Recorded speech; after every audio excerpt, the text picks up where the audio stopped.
Good morning, everybody. I see we've lost a few people this morning. Hi, Nick. Hey, good morning. I think we lost a few because of the boat trip or something. Did you guys have a good time on the boat? Yes. Good. We have a kind of different session this morning, completely different, and it's called The World of Communicating. Now, superficially, that's about, mobile telephones, the internet, stuff like that. But we decided instead we'd do something a little bit different. So Connie is curating the session. We're going to talk about 2 or 3 different things. We're going to talk about the impact on your brain of the way we communicate today.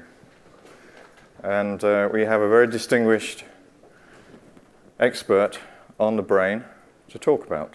I won't steal his thunder. To talk about that issue, Martin Ingvar. Mikael is going to talk about the fact that you can find innovation in everything. So we get carried away in mobile telephones that we get the latest and greatest devices, but it's how people use mobile telephones that also has a lot of possibility for innovation. Mikael will do that.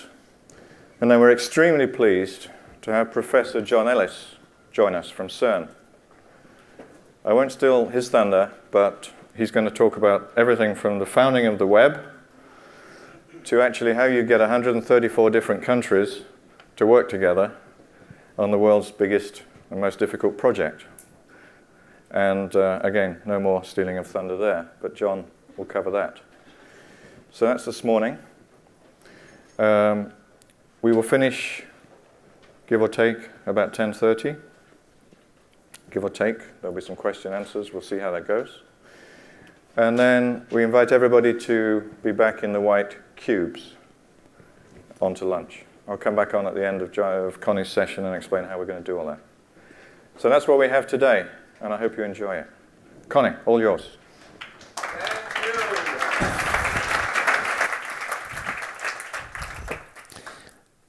When you want to talk about communication, we all know that you have to start from some type of background.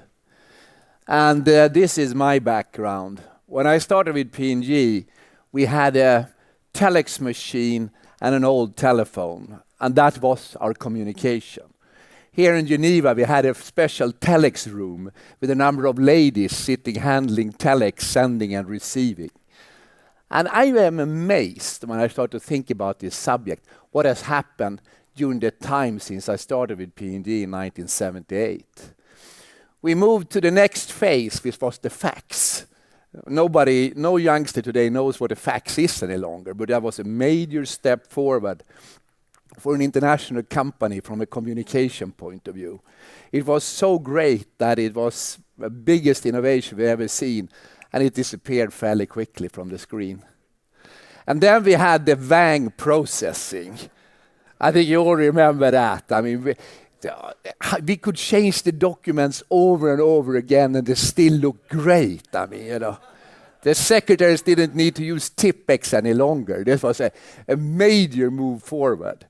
And I remember P&G buying their own cables over the Atlantic to be able to use Wang as a mail system internally in the company.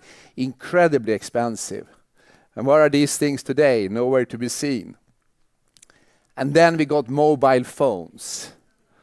The first one was like a big bag that you had to carry. You had to connect to an operator and do it over radio signals. And then very quickly it moved to very small phones, and now it's shifted back up to a little bit bigger telephones again because you want the screen. But I remember when I had the small ones for sort of nothing. And then all of a sudden I could do things even when I was important to be in contact with people. Major steps forward. And then the real thing started to happen. We started to get email, where we could communicate all over the world from anywhere we were in the world. And now we have a constant communication world, always hooked up, always communicating. And what we wanted to do in this session today is elaborate a little bit on this. And what are the impacts of these things on your brain, on your life, and how do you use them? And the first speaker that I have here today is Michael Grahne, who is a colleague of mine. We started in P&G at the same time in 1978 up in the Stockholm office. But Michael has then moved on and been working with mobile telephones in developing countries a long time. And he will tell you a little bit about what's happening now on that field and where is it going. So Michael, please.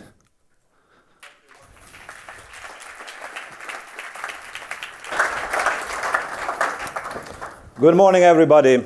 I'm going to talk about a revolution that is sweeping through the emerging markets in the mobile telecom arena. Can we get some help here? There. Okay. That's okay. We look the same. So, in August of this year, Time magazine had a big, issue devoted to what they call the wireless issue, and talked about 10 ways your mobile phone is changing the world. They did a lot of research, got customer feedback, but none of this feedback really, or any of these articles really addressed what I know from first-hand experience is the biggest trend that's sweeping around in the emerging markets, mobile telephone area, and that's the mobile money revolution. I'm going to talk a little bit later on exactly what that means. But I'm going to start with talking about my former company's discovery part to this service.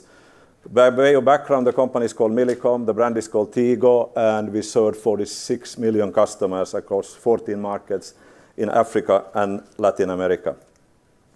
Our starting point was really the need to improve the basic airtime distribution model. In emerging markets, typically 85 to 95% of the customers are prepaid. So how do you get your airtime historically when you are a prepaid customer?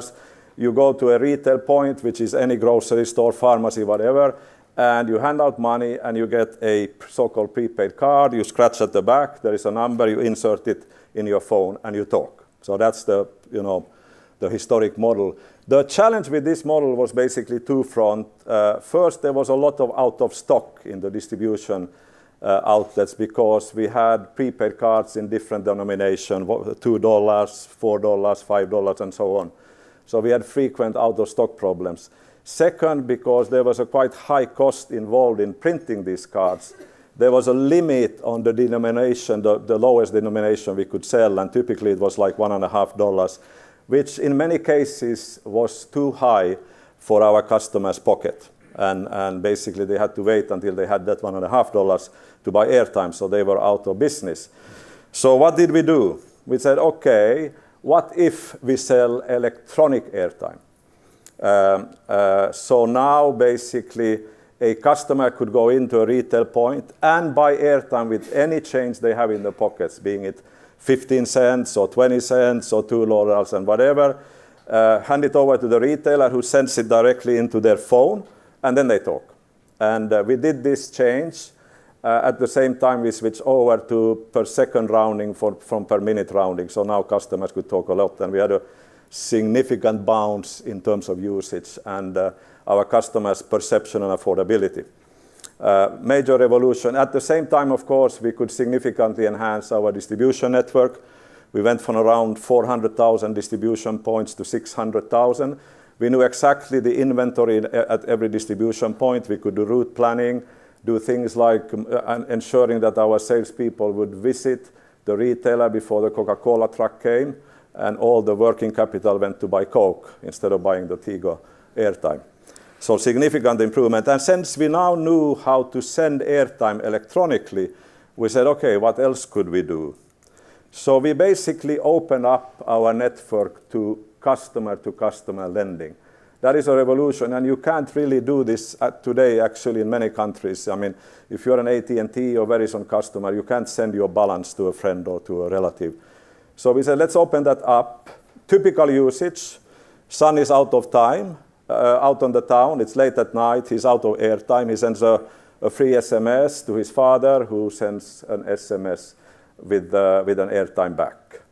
And in 1 year's time, we had around a 25% service penetration. So clearly, we hit a major customer need here.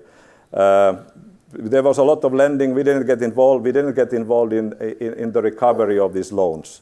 So we said, okay, there had to be an opportunity for us to act as a lender, to do what we would call operator to customer lending. Okay, how would it work? Well, all our customers are what we call tagged, and when they are out of balance, they trigger an action. So here you have a customer. He or she is out of airtime. The same microsecond it happens, we send an SMS offering a small airtime loan, typically something like 50 cents. Customer just presses a button to accept and receives the airtime loan. In about 1.5 years' time, in the best market, we had a 60% product penetration. It's an unbelievable number. It clearly indicated to us that there is a massive need out there in the market for people to balance their sort of daily cash outlays, their daily budgets. So there was clearly something that we had to build on. Just as a point of interest, what do you think is the default on these airtime loans? Very small, around 1.2%. Yeah. So customers said, thank you very much. It's a fantastic service. It could be late at night. It could be out there. It could be raining, or I simply don't have money in my pocket. And so now I can talk when I really need. So combined between the customer lending and us lending money, we estimated that around 30% of the airtime consumed on the prepaid market was basically with borrowed or lent airtime. So tremendous service for our customers. Okay, now we had a platform. We knew how to send around electronic things. Time to go to the next step. In emerging markets, roughly between 5 to 10% of the population have bank account. The rest have money in their pocket or in the mattress. So there's a massive opportunity to figure out how do you put money into the phone and use that then to pay for services or transfer money. The company who spearheaded this effort in the world is called Safaricom. It's a Kenyan-based operator, and they started about 5 years ago. So we said, let's copy with pride and improve what they are doing. How does it work? Okay, so the customer goes to a retail point, hands out in local money, let's say $20 or $10 equivalent. The retailer inserts it electronically into the phone, and now it's in your phone. So this is not a phone, actually. A mobile phone has many wallets, technical talk there. So it goes into a cash wallet. So now you walk around with cash in your wallet. So what you can do, of course, send it to whoever you want, who can go and use it to buy services. Major revolution. Critical thing here is, from an operating point of view, is the build out of the distribution network. Because if you have money in your phone and you go to a retailer and you want to take out that cash and there's not enough float to do that, that's a lost customer trust forever. So this is a service that is quite slow in a build-up stage because you have to really ensure that you have the liquidity at the point. And we knew from research that customers said, yeah, we trust Tigo as a mobile operator, but we have to learn to trust you as a bank or as a cash operator. What can we do? Wow, the amount of services that we could invent around there is just unlimited. I think where we started is the box there called money transfer. So typically in emerging markets, because there are very few bank branches, money is sent with a bus driver in an envelope from a small town to the big town. Maybe the son or the daughter is studying in the university. The bus driver is somebody's cousin twice removed, so there is an element of trust there. The cost is around 10%, and there can be accidents and whatever on the way, so not very reliant. So now with Tigo Cash, you just go to a distribution point, you give the money over, get it in your phone, and send it in a split second to whoever you want, who goes to a retail point and takes it out. Major revolution. The cost around 4% versus 10% of the bus, so it was a lot more affordable also.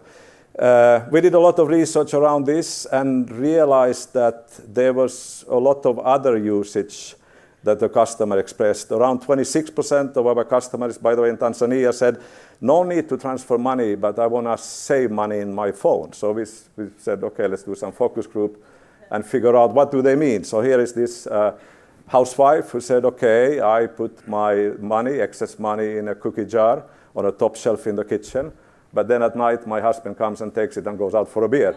So now if I can have it in my phone, I'm safe. So please figure out how I can keep it in my phone.